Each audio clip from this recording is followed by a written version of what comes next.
This man died in 2019 at the age 89. He was an Eagle Scout and a Navy officer out of Annapolis. Was he a politician of sorts or on the Joint Chiefs of Staff? Nothing is coming to mind. In 1969, he became a kind of folk hero with a quixotic attempt to fly medicine and food to American prisoners of war in North Vietnam. Not John McCain. No, but you're kind of in the right direction. He was probably trying to fly food to John McCain. Next question. In 1979, he staged a commando raid that he asserted had freed 2 of his employees and thousands of criminals and political prisoners from captivity in revolutionary Iran. Ooh, I missed that part of history class. I don't know. He was a gadfly who made a fortune in computer services. Michael Dell still alive? He is. Your sense for old people is terrible. Give me some more. All right. He had a squeaky, nasal country boy twang and ears that stuck out like Alfred E. Newman's on a Mad magazine cover. Oh my, okay. Hold on. It is Ross Perot. Today's dead celebrity is Ross Perot. Number one, I will not run as either a Democrat or Republican because I will not sell out to anybody but to the American people. And I will sell out to them. They said 53,000 signatures? Just regular folks can't do that.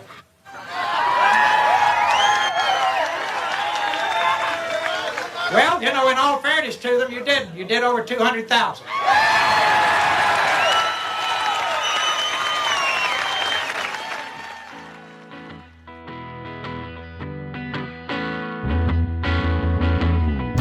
Welcome to Famous and Gravy. My name is Michael Osborne. And my name is Amit Kapoor.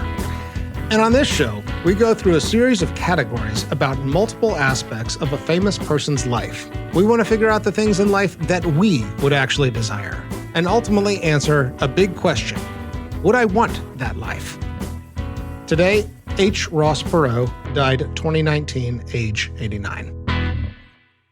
Category 1, grading the first line of their obituary. Ross Perot, the wiry Texas gadfly who made a fortune in computer services, amazed the nation with audacious paramilitary missions to Vietnam and Iran, and ran for president in 1992 and 1996 with populist talk of restoring Norman Rockwell's America, died on Tuesday at his home in Dallas. Amit, your thoughts? Gadfly? Gadfly, yeah, I had to actually look at that. What does that mean? I thought this might come up. I copy-pasted the dictionary definition. An annoying person, especially one who provokes others into action by criticism. Such as the writer of the obituary? Yeah, well, fucking A. I mean, like, I think it's an insult. It is. I mean, to follow Wiry Yeah. with it, clearly there's some sharp edges there. I mean, this is like right after he died, you know? Like, to call him a wiry gadfly, that leapt out to me. There was an angry New York Times in 2019, I bet. I guess that's right. Certainly, the Times has its political leanings, and I'm sure we'll get into it. There's a lot of pieces that came out about Perot as being a forerunner to Trump, as being a sort of populist, unfiltered billionaire. And, some of those think pieces are kind of obvious. But do you think that's why they felt confident calling him a wiry gadfly in his obituary? That would be my suspicion. Yeah. What else left out? I mean, there's so many just loaded words. Audacious. What about the reference to Norman Rockwell? I mean, I think he was explicit about it. He did have Norman Rockwell paintings. I mean, but he didn't stand behind a podium at a rally and say, I'm going to restore Norman Rockwell's America. I don't think so, but I do think in the press he would talk about how much that imagery spoke to him. Yeah. So to reference a specific artist, I mean, Norman Rockwell obviously has a very well-defined sort of cultural presence in terms of what he represented. And so I don't think it's inaccurate, but I don't know. There was something about the explicit reference to him in the obituary that also leapt out to me. But they were also essentially just calling him a lame person by saying that he wanted to restore Norman Rockwell's America in this sort of pre-civil rights, pre-independence, pre-free love world. I mean, to lump in the sort of message of this guy with an artist, I don't know. That's a kind of, I don't know if it's a ballsy move or a lazy move in the obituary. I think it's a little bit ballsy. It's very opinionated to do that. You've used the word opinionated several times here. Do you take issue with the opinionated nature of this first line of the obituary? I think I do. I'm not saying that an obituary can be entirely neutral. Neutrality is impossible when just written from a third-person perspective. But you've got to try to be neutral. Do you mean critical? I mean, opinionated, I think, like, there's such a thing as offering... Oh, I see what you're saying. Like, it's okay to celebrate somebody, but... Yeah, to sort of like implicitly criticize. I mean, so maybe you're right. I think I am saying critical. Yeah. I think I am saying critical. Does that affect how you would grade this? Is it wrong to have a critical first line of an obituary? Yeah. Yes, it is wrong. Yeah. It is wrong. As I was saying that, I was thinking the same thing. Yeah, I think it's wrong. So I'm going to give it a low score. I'm going to give it a 3. It's not inaccurate exactly. I mean, the word gadfly, annoying person, we'll get to this later, but he's got some not exactly annoying qualities, but there is something, he is an irritant, or seems like an irritant. Amazed the nation with these audacious paramilitary missions. I mean, that kind of right. The fact that they lump his run for president in 92 and 96 into the same clause kind of bugs me, because 92 Ross Perot was so different than 96, the significance of the campaign. But I'm with you. Somehow this doesn't quite honor him enough, whether you like it or not. And I do think the hint at criticism really does knock the score of this one down. I agree with your 3. Okay. Let's move on. All right, 2 3s. Category 2. 5 things I love about you. In this category, Amit and I work together to try and get at 5 things that we love about this person, why we're talking about them in the first place. You want to start? Yeah, so his first job, I forget how young he was, but tremendously young. He delivered newspapers on horseback. Yeah, I saw that. And I thought that was great because it's such a tremendous story for somebody to end up a billionaire. But the image I got in my head was his son owned the Dallas Mavericks. Do you remember that? I forgot that. So prior to Mark Cuban, it was Perot Jr. that owned the Mavericks. Is that right? I'll be damned. I forgot about that. Whose Mavericks don't really use this as a mascot, but their animal mascot is a horse. Yeah. And so I ultimately drew that parallel yeah. that some 60 or 70 years later, after he was delivering things on horseback, his son owned a giant basketball franchise who was symbolized by a horse. That's awesome. That's a clear number 1. All right, I got a couple here. Do you know who Richard Crenna is? I think that's how you say his name, Crenna. I know him from the Rambo movies. So he played Rambo's commander. Have you watched those movies? Not a second recently? Time. No. First Blood holds up. First Blood is pretty badass. And as Rambo is running around the woods, hiding from the cops and getting weapons and being resourceful in the wilderness, and he's this Vietnam vet, there's all kinds of law enforcement called in to try and get him, and then they end up calling his commander from Vietnam, this guy Richard Crenna. If you heard his voice, you might recognize him. I didn't come here to rescue Rambo from you. I came here to rescue you from him. He played Ross Perot in the made-for-TV movie On Wings of Eagles. This was actually adapted from a Ken Follett novel. Do you know who Ken Follett is? Yeah. Yeah, I wrote Pillars of the Earth. He wrote the true story of this paramilitary adventure to rescue 2 IBM employees. No, I'm sorry, EDS not EDS employees. Thank you. From Iran. From revolutionary Iran. And there are some people who dispute the Ross Perot account of this paramilitary adventure. But I'm really happy to learn that Richard Crenna played Ross Perot in this movie. My name is Ross Perot. I'm a businessman here in Dallas, Texas. So that's my number 2. Okay, I'll take number 3. Are you familiar with Parkinson's law as an economic principle?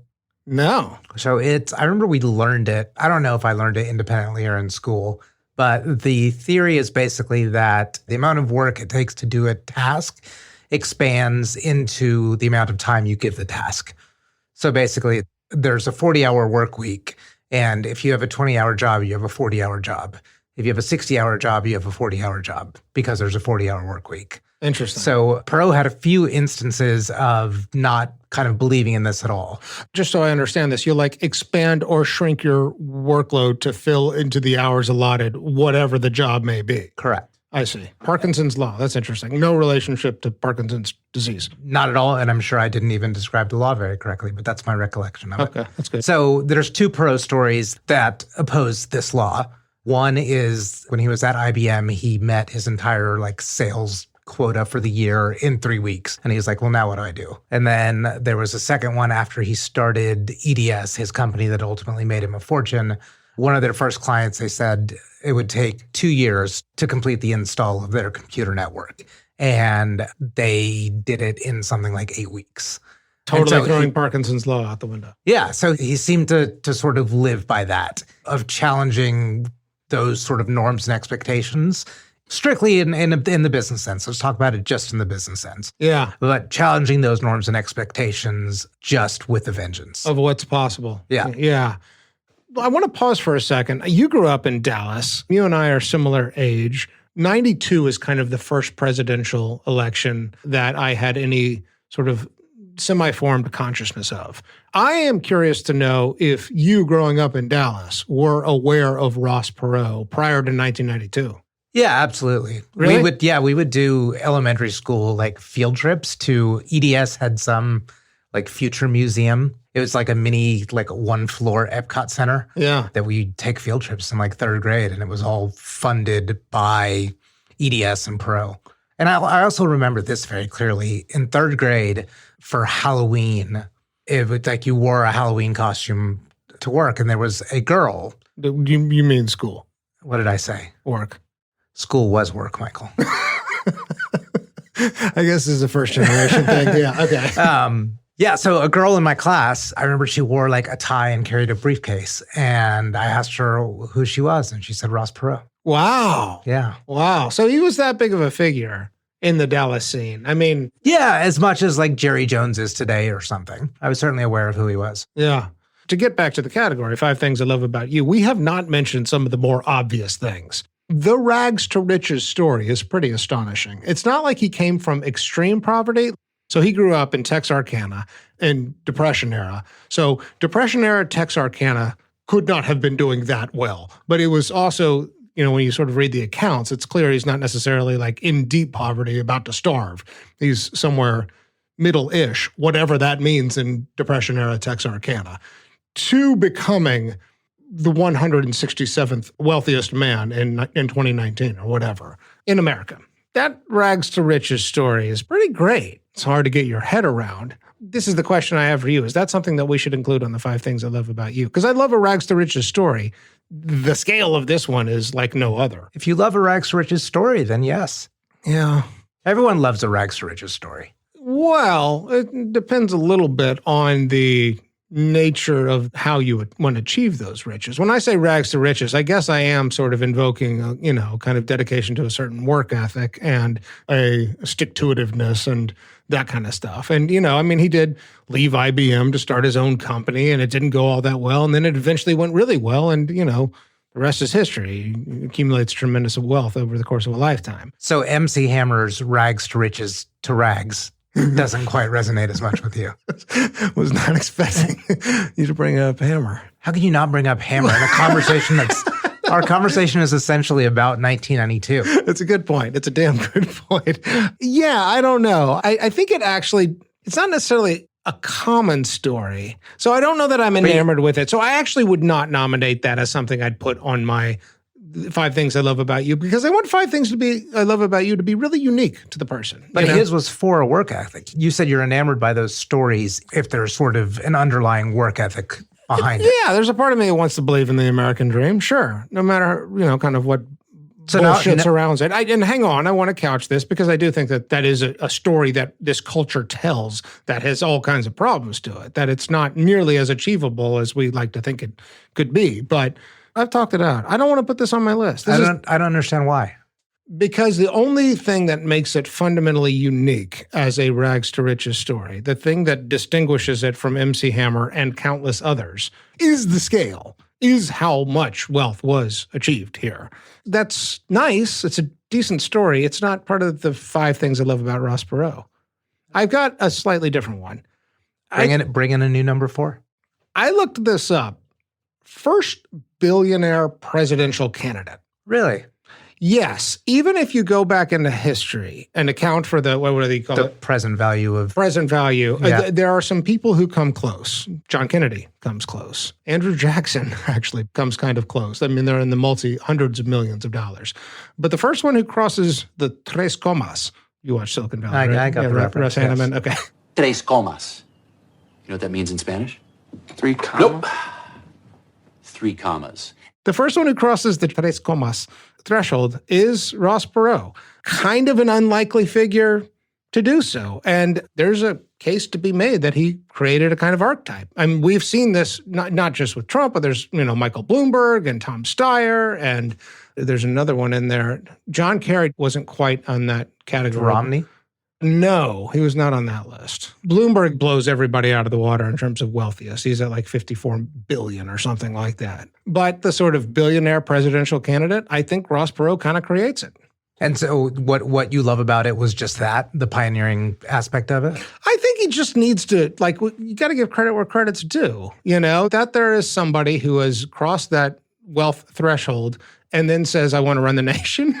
It seems like an archetype that we have been thinking about and wrestling with, for better or worse, ever since. And I'm impressed by that, I suppose. So it's more that I'm just impressed. In the turn to, I care enough about this that I'm going to try and not necessarily infiltrate, but just hop into the presidential race. It's an incredible achievement. Yeah, fair enough. What do you got for 5? I've got my 5. Do you have a strong 5? Otherwise, I can go with my 5. I wrote crazed look in the eye. No, let's save that for later. There's no love. I mean, there can be, I guess. I'm not the but it's the true. judge here. I just want to say it's true. You love the crazed look? I love his crazed look in the eye. There's just something in the eye that's like, wow, where's he coming from? The one I was going to choose was actually something you sent me, you shared with me the other day, was the inspiration story about when he was working at IBM and reading Reader's Digest and came across a Nathaniel Hawthorne quote. The quote being, "The mass of men lead lives of quiet desperation." Yeah. And, in the incredibly compacted version of the story, that lit off a light bulb and he said, why the hell am I working for somebody else? I'm going to go start my own company.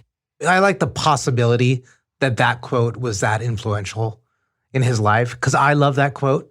I think I've made that quote a screensaver before. The mass of men lead lives of quiet desperation. Yeah. I love that one. I think that's a great number 5. Quiet desperation. That's really evocative. Yeah. Well, shall we go on? Category 3. Malkovich. This category is named after the movie Being John Malkovich, in which people take a portal into John Malkovich's mind where they can have a front row seat to his experiences. Malkovich. Amit, what do you like here? I chose sometime, I think it was in 1984, Perot bought a copy of the Magna Carta. I saw that. Yeah, that's great. I think that's hilarious. Yeah. And it was one of the only copies to ever leave the United Kingdom, or the only copy. So I just want to be behind the eyes and in the soul to see what that power feels like, if it feels like anything. It's a good one. I had 2. I'll tell you the one I'm not going to go with. The one I'm not going to go with was when his EDS employees were freed from Iran. That story, that saga is incredible. And the moment that they are home, it's pretty exciting. I really like it when you build the scene of being in a grocery store somewhere. I don't think Ross Perot shopped for his own groceries, but there must have been a moment at some point when he saw somebody pull out an iPhone and use it. And I want to know if he thought back to the investment he made in Next, which was Steve Jobs' company right after Steve Jobs left Apple the first time. Both Jobs, before he died, and Tim Cook, after Perot died, say that Apple never would have been what it became without Ross Perot's investment in Next and his sort of ability to keep Steve Jobs' career afloat. He was essentially his benefactor. Exactly. I just wonder if he looked at this device that is so totally transformative and said, I had a hand in that. Yeah. Or even, he lived until 2019. He would have seen the several iterations that came after that. Yeah, I was actually, when I was trying to think about my Malkovich moment, I was trying to think what model of iPhone I should have gone with. And I think the very first time you see an iPhone, the very first time I saw an iPhone, pretty goddamn impressive what this thing is. It's sort of like, wow, that is a lot of power somebody carries around in their pocket. And I do think it's a generational technology. That Perot had a kind of small piece in it. I wonder if he claimed do you suspect like a sort of godlike King Midas? Yeah, I think a little bit. He's got, obviously a long history of working in computer services from IBM to EDS to his journey at GM. And then what was the last company? Perot Enterprises or something? Yeah, Perot Systems. Perot Systems, I think. But yeah, see, I don't think he needs that kind of validation in terms of, because by the time the iPhone comes out, he's in late 70s, 80s, right? He's getting up there in age. I guess that's why I want it to be a Malkovich moment. I want to know kind of what's going through his mind. He is looking at just how far technology has come and the fact that he has behind the scenes steered that a little bit. I'm sure that is one of 1,000 different moments that Ross Perot could have had looking at the way the world runs that he had a behind the stage hands in shaping. But that one in particular leapt out at me. I also just like the Steve Jobs connection. Yeah, that's pretty cool. Yeah. All right. Category 4, how many marriages, also how many kids, and is there anything public about these relationships? One wife, 63 years, and if my math is correct, married age 26. Yeah, that's what I saw too. It's pretty good. I know I romanticize this a lot when there's a sort of like single marriage that lasts north of 50 years, but that's great. That's great. And she's still with us. At the time of this recording, she's still with us. Yeah. And 5 kids. I really looked around for negative press. Did the kids have anything bad to say about mom or dad? I couldn't find anything. I think that the wealth would buffer the kind of negative press, right? Like if they actually had bad things to say about dad, I doubt we would ever really know that. But based on the available information, it seems like everybody had a pretty good opinion of dad. Family life gets a high score for me here. Yeah, it seems that way too. And one of the kids became his own sort of business mogul in himself. You're talking about Ross Jr.? Yeah. Yeah. Did you see one of his claim to fames about the helicopter? Yeah, first around the world helicopter pilot. Yeah. Yeah, I didn't know that prior to. That sounds awful. Oh my God. Hell, have you ever been in a helicopter? Yeah, once in Alaska, we went like 4 miles. I think they're terrifying. Those things go down, man. I'm not afraid of flying, but helicopters around the world, The view, though.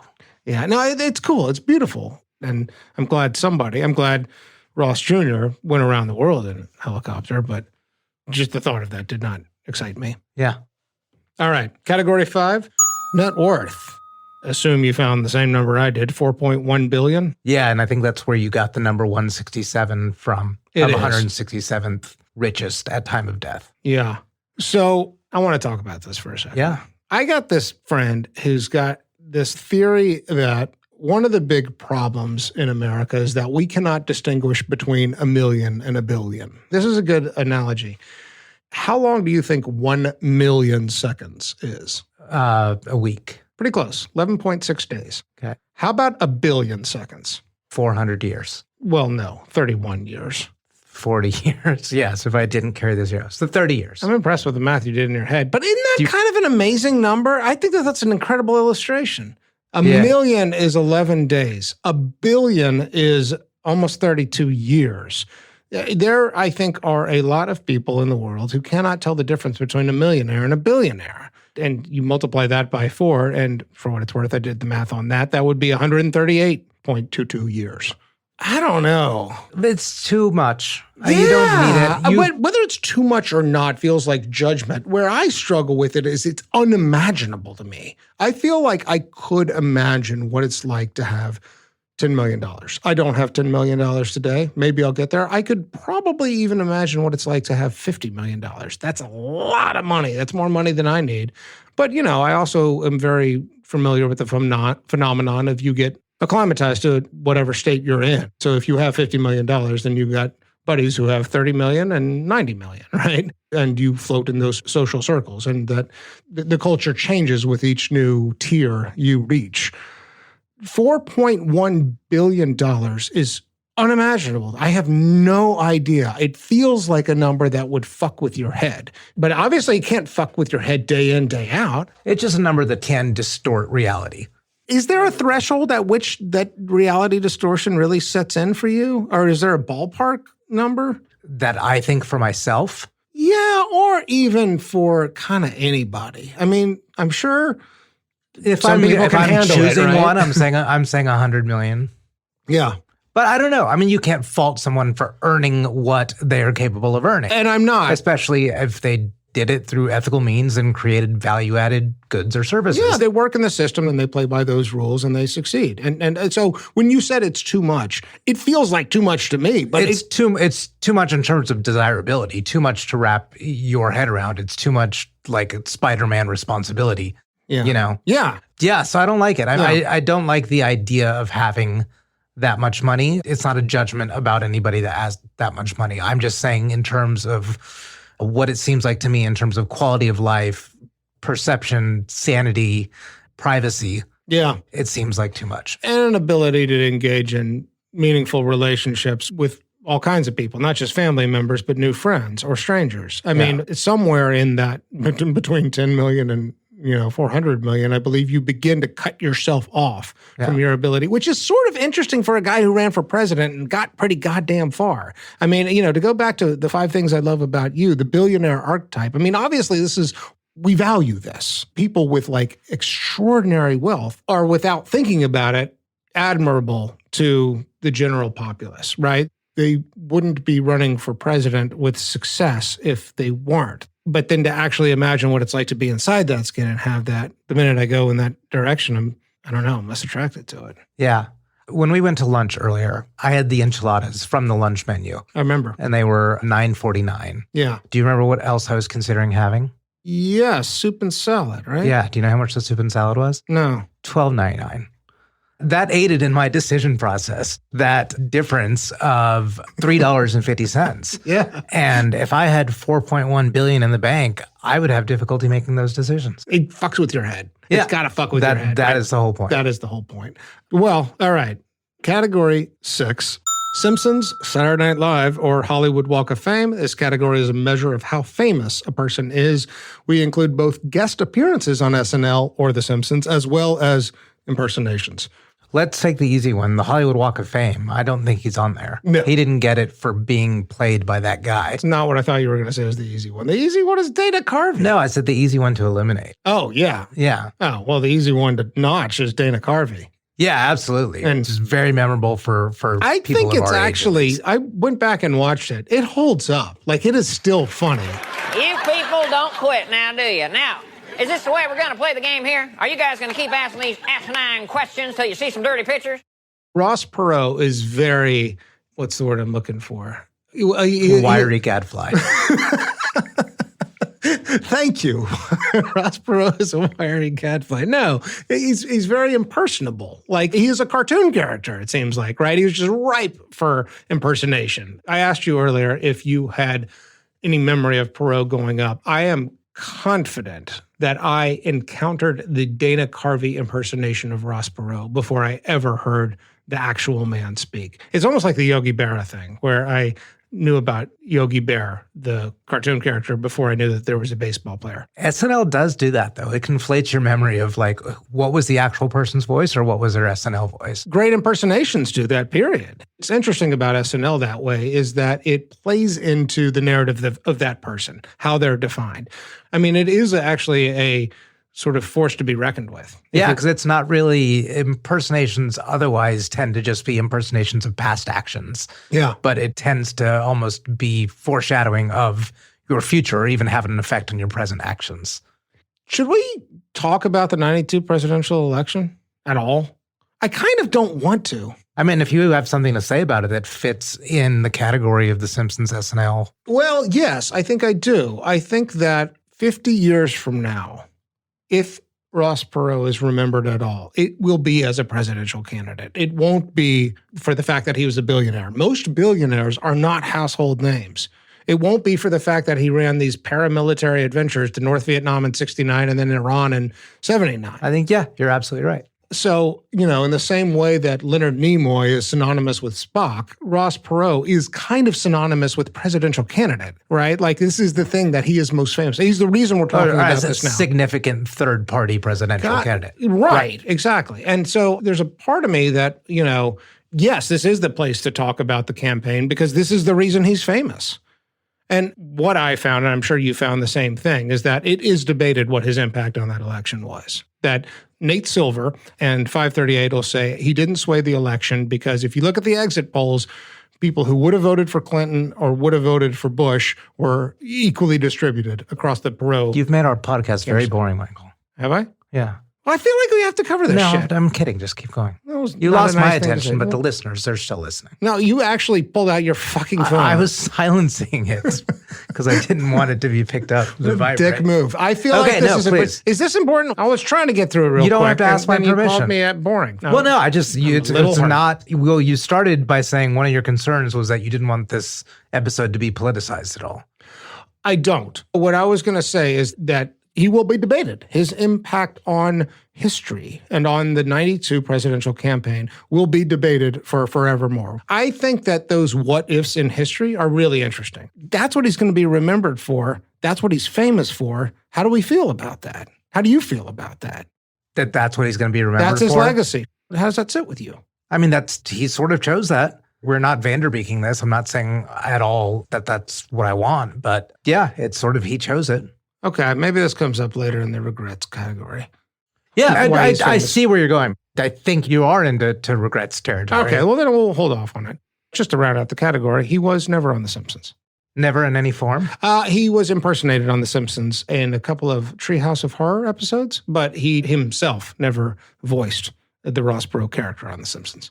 All right, let's move on. Category 7, over-under. Still one of my favorite categories. It is a good category. So in this category, we looked at the life expectancy of the year when the person was born to see if they beat the house odds and how gracefully. Ross Perot was born in 1930. The life expectancy for men in 1930 was 58. He died at 89, 31 years, way over. Crushed it. Well done, Ross. Grand slam. All right, let's pause for a second for a word from our sponsor.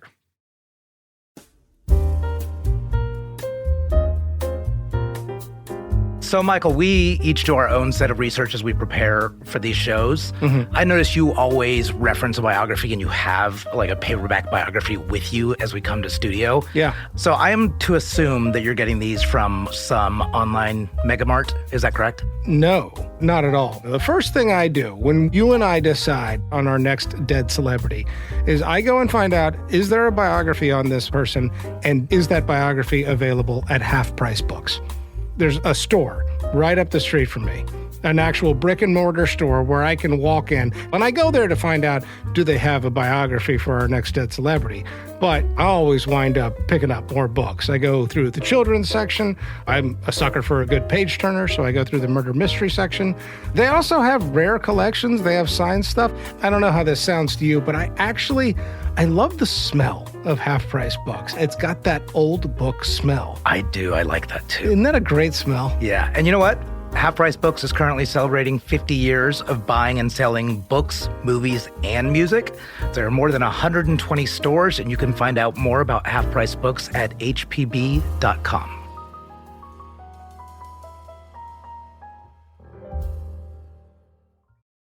So the next series of categories, we're going to get a little more speculative, and we're going to get at the inner life. We're going to start with Man in the Mirror. What did Ross Perot think about his own reflection? Ahmet, your thoughts?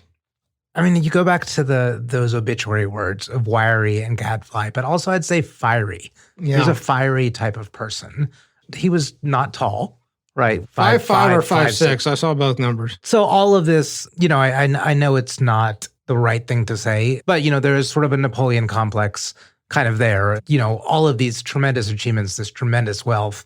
That was on my mind too. I mean, how do you not use that term? I know it's pop psychology, but Yeah, it is. But it's the fieriness, yeah. I think. And he has this always like standing at attention in the military cut, always on guard. Yeah. And just to me, and this is my interpretation, is that's if you're always on guard, you're not the opposite of that. You're not relaxed.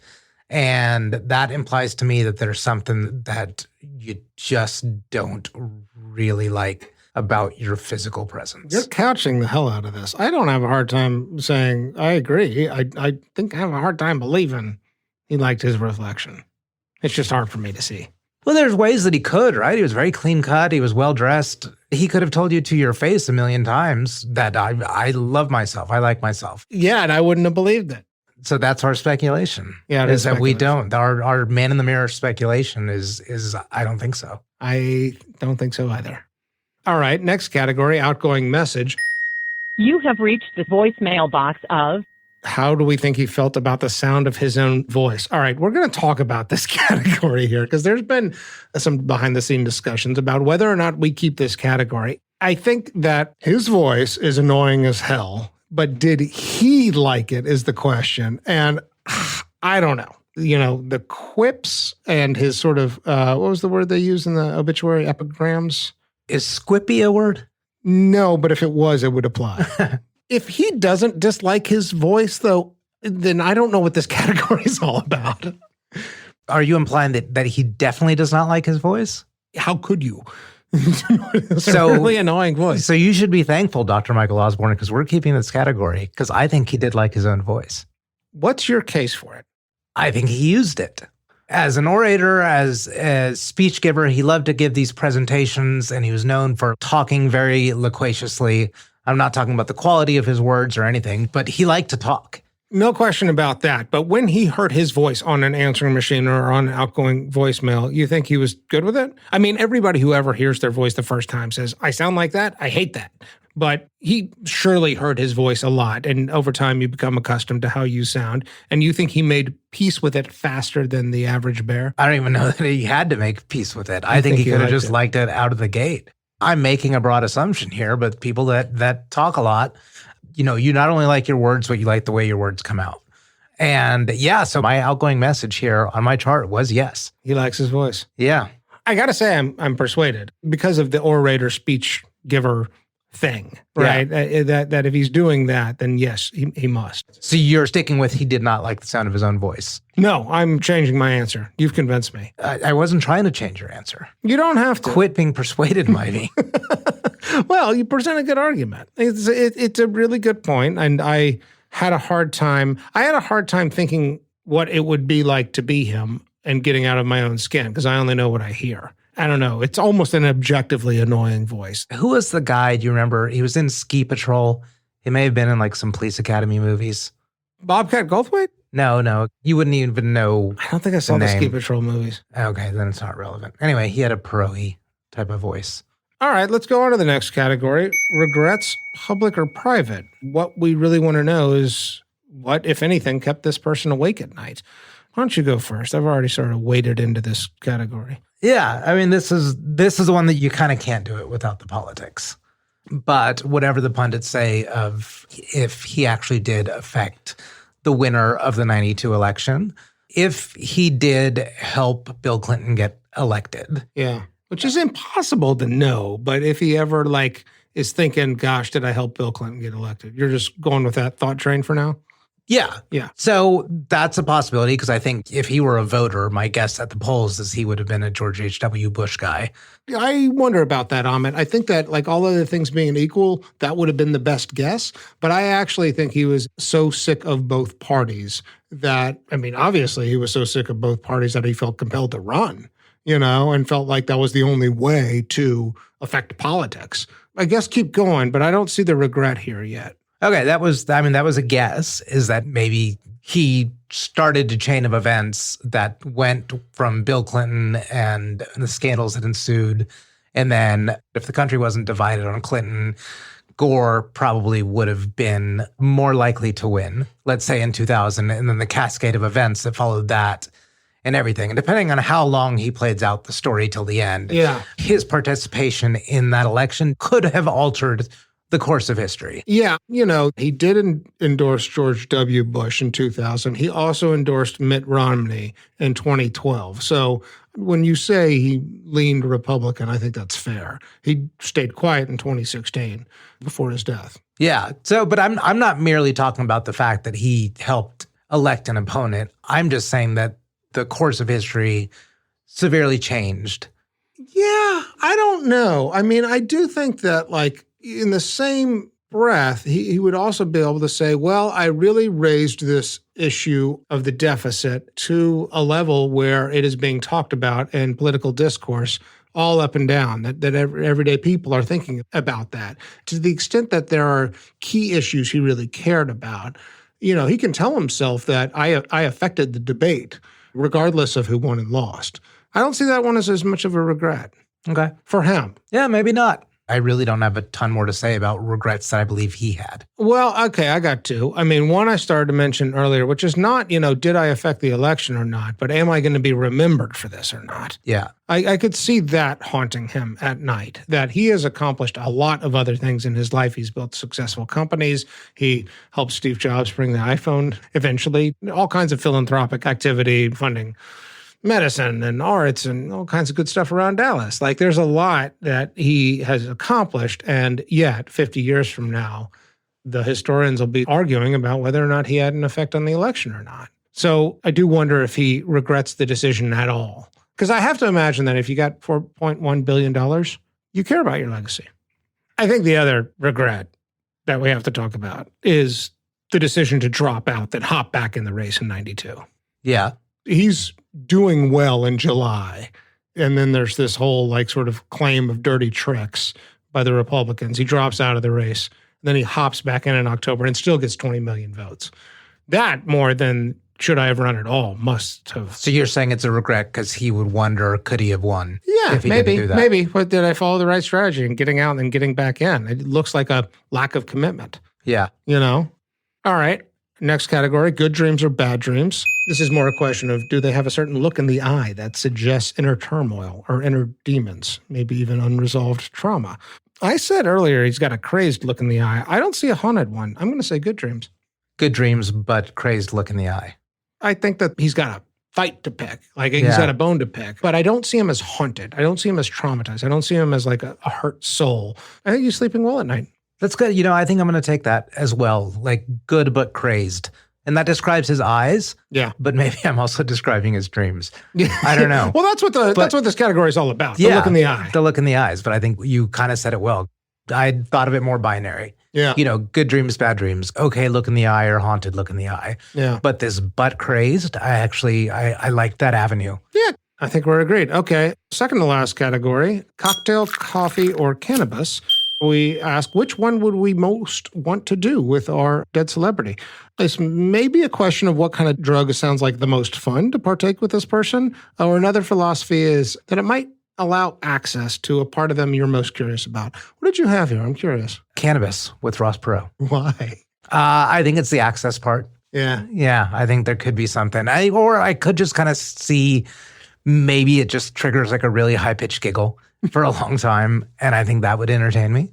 I thought about this. But I think fantasy of smoking a joint with Ross Perot. Yeah, actually. But I think it's the access to his motivation, his perception of not America and the world, but the universe. Yeah. From somebody that's traveled from the economic journey that he has done and the extremely private to extremely public journey. I'm just curious about how he sees the universe. What's funny about this category? You and I often want the same things. We just are choosing different drugs to get at them. I want coffee with Ross Perot because I think this guy is brilliant.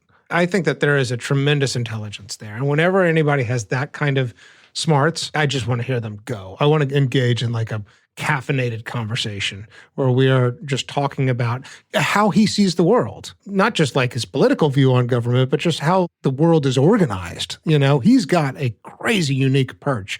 And I think he had that for a lot of his life. And I would have wanted to learn from Ross Perot. Yeah. I wanted to add actually one other thing too.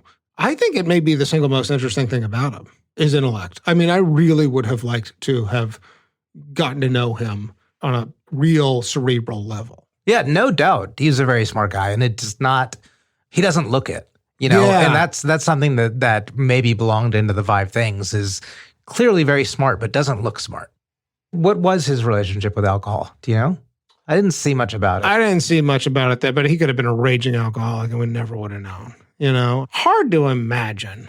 Hard to imagine, also hard to not be as an international businessman. But he was also a person of pretty steadfast values. And I don't know if alcohol crossed into that. And I actually do think it's hard to know, again, with the family that's in the stratosphere in terms of this kind of wealth and culture, it's hard to know. But I kind of sense a family man here. I don't think that that's a front. I think you do see that in other politicians, and I think he's not exactly a politician. He becomes one after 92. When you decide to run for office, you are. But he never held political office. Yeah. And I think another perception of him is authenticity, to his credit. So maybe a drinker, but unlikely a raging drinker. Yeah, I didn't see anything about it. Yeah. All right, we're here. The Vanderbeek. Named after James Vanderbeek, who famously said in Varsity Blues, "I don't want your life." Based on everything we've talked about, the big question is, do you want this life? As always, you and I have not arrived at a conclusion ahead of time, but it was very hard not to think about this. It's always hard. And I'll tell you one thing I've been trying to do before this conversation and leading up to it is asking myself if I took away some of the key things here, some of the big categories. For example, if I took away the 92 presidential campaign, would I want this life? Or if I took away that $4.1 billion, would I want this life? Would that affect my answer? Because the idea of running for president sounds awful to me. The idea of being president sounds awful to me. And throwing yourself as a sort of well-to-do, wealthy folk hero where young Amit may have heard of you, but most of America has not prior to 92, to throw yourself into the limelight like that sounds awful. I think it's worse than any other form of celebrity in a way, because of the way it gets scrutinized and where there's this public battle for your story and what it means. And your ability to write your own story is forever lost as soon as you run for office. And you can try to manage it. And you might get lucky. You might hear a version of that story you like, but it's kind of out of your control.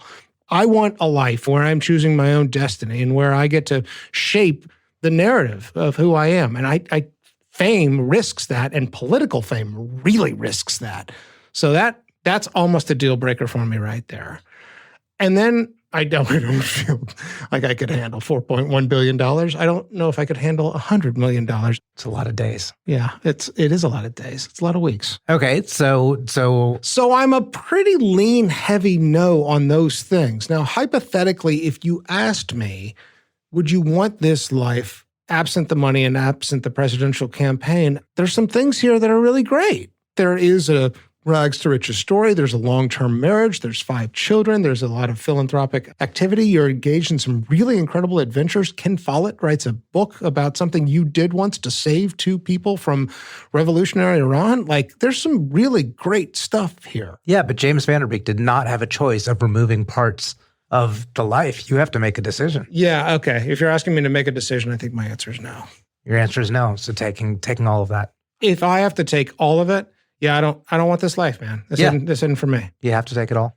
What about you? You made me think a lot there about the public life that's involved in a campaign and the presidency and the aftermath of whether you won or not. Yeah, I don't like that. And I see what you say about, in as generations pass, that's all you're known for. Yeah. But that doesn't affect your life exactly. I mean, your legacy is not the experience of having been alive. This question, the Vanderbeek, do you want this life, is not about how are you remembered. I mean, it can be, I guess, but I don't feel like that's It's how you think you'll be remembered. Yeah. It is part of that. Yeah, that's true. But one of the things I said in the 5 things I love about you was the challenging of the Parkinson's law, the challenging of boundaries. This idea that you have a year to meet a quota and you do it in 3 weeks. This idea that, you have 2 years to complete a project and you do it in 2 months. Or even this idea that there's only 2 political parties in America. Perhaps. This idea that you are born in Depression, Texarkana, and deliver papers on a pony predestines you for something. I'm not saying anybody had that idea, but it was a life of testing extreme boundaries. And it was almost like if you can imagine it, you can do it. Yeah. Especially with the Vietnam and the Iran stories or fables, whatever you want to call them. But then running for president, having the audacity to do that. And I'm not at all. But not judging it. Yeah. I'm not judging it. I'm just saying having that audacity and that ability to make choices and challenge conventions. It seems to me it's significant. There's a significance there. And that's attractive to me. I struggle with, will my time be significant in my own right? And so I like it. I like that his was significant. Yeah. It may, as you said, it may not have been private enough, but that wins it for me. So I'm saying yes to the Vanderbeek. Wow. It's a strong case. I don't think it changes my answer. I will say that from 1930 to 91, you can't. I know.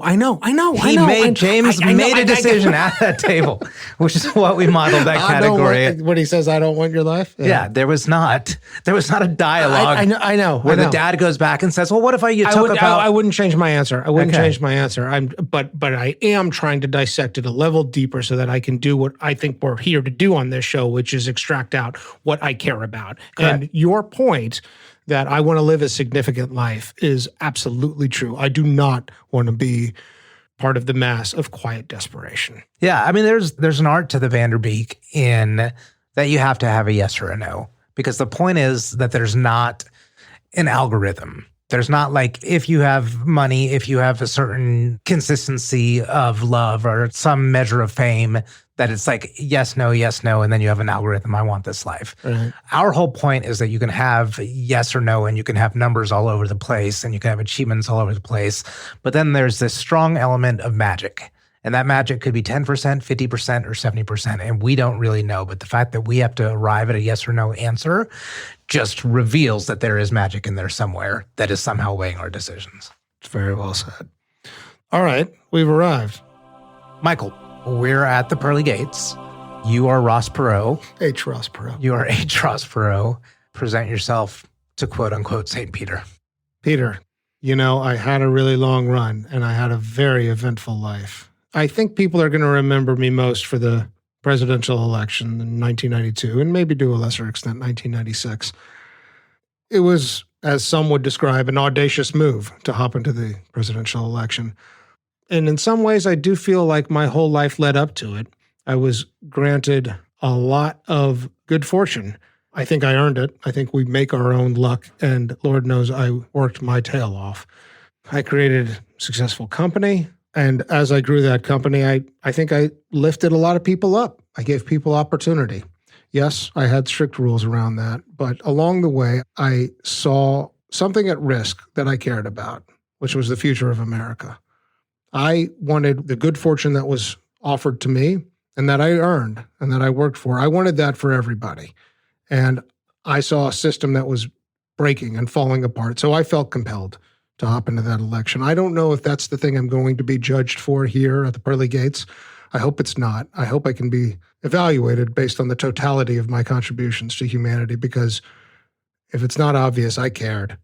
I cared about everybody who ever worked for me. I cared about my family, and I cared about the country that gave me so much. Maybe it didn't always look like acts of service, but ultimately I see my life as an act of service, and I did my best to share that the best way I knew how. So for that, let me in.